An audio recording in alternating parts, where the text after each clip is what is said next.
हौजी गोलापति money लेकाइदा free के medical team अमा लाक्ना लेरे मिटकी अदुना मयाम मिट सोकपा मिट नुंगाइतबा यावरगदी मफम सिदा लागा मसी खुदोंग चाबसे लौबिरनबा निसिंगजरी गोलापति मनी लेकाइदनी मिट सोकपा मिट नुंगाइतबा यावरगदी लापिरनबा अदु मिट सोकपा मिट नुंगाइतबा हाइसे अखोइना खल्लेबा पाबदा येंगबदा उबदा अखोइगी सेंगदबा ब्लड चटपा अदु खक्तंग लाइना नतेको मिट सोकपगी सिम्पटम से यामी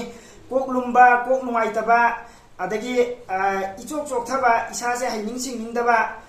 ओनिंग ओनिंग तौबा सुगुम्बा सिंगसिसु मिट सोकपगा मरी लेनबा मयाम यावी अदु ओइब्रा ओइदब्रा हाइदना इसा नुंगाइतबा यावरगसु लागा